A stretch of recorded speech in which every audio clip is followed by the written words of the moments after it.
Mr. President of the BBVA, thank you very much for your kind words towards the Council. You will always find this available and willing to respond to science, research, and excellence. Thank you very much.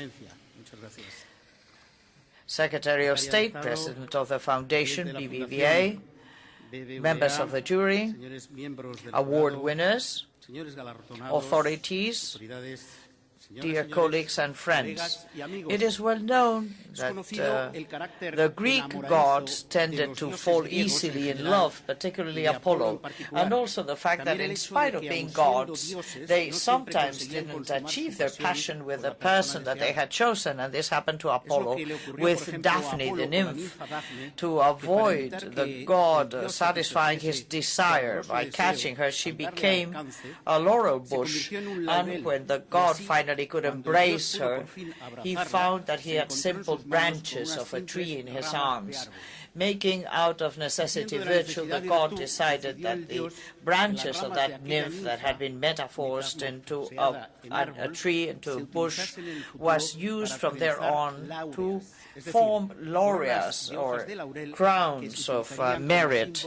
That this function of the tree was worth the title of nobilis, laureus nobilis, which is what Linnaeus gave it, not because the wood was nobler than the oak, but because its leaves were used to award nobilitas, or acknowledgement to those chosen. The laureas were awards for the athletes in the Olympic Games and the generals who had won battles, but very soon they found other signs to demonstrate their excellence, and the laureates became the creators in general, and more specifically the scientists. The sentence of Cicero is well known, that onus alit artis, which means honor is what feeds the arts, and he was not lacking in reason, because from antiquity those who have discovered something new have received the acknowledgement of their contemporaries, which on occasions have given them honors and distinctions. For this reason, it is obvious that prizes and awards feed the ego of those who receive them, but they also fulfill other very useful functions. Since the juries that grant them are made up of colleagues, that is to say of peers, the awards are an exceptional exercise of peer review, which grants legitimacy to a given line of research. This fact has had a great deal of importance in those cases where a given hypothesis was clashing against the commonly accepted doctrine and therefore gave rise to the rejection of wide sectors of the academy. In these cases, an opportune scientific award, even of lesser importance, gives legitimacy to this new idea, and thus contributes to conquer the established routines.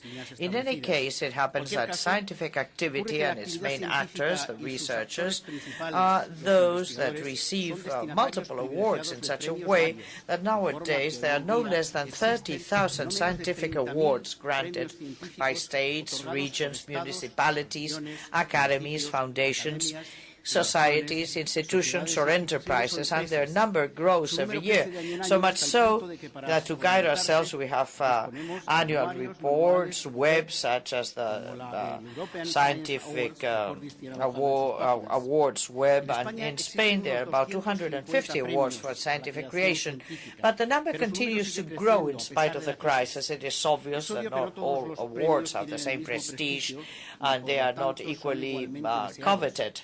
And this depends only not on the monetary amount. The Fields Medal has a very modest 15,000 Canadian dollars, but in spite of that, all mathematicians in the world, with the exception of some eccentric Russian genius, wish for it vividly. When Cajal received the Nobel Prize, which was at the time a recent award, the new president for enlarging the board, which was the previous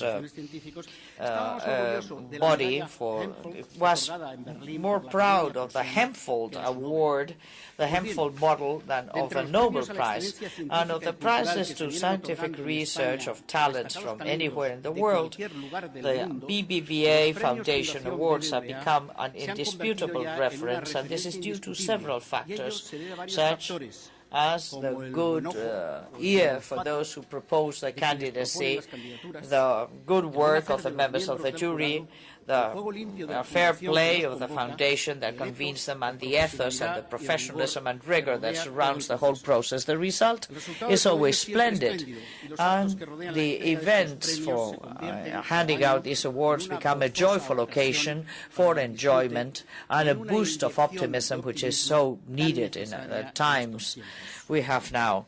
Let me drop now just a few words in an English that probably could be a little better, to convey my congratulations to the winners of these prizes, to wish them a very pleasant stay among us, and to thank them for their brightness, their example, and their influence.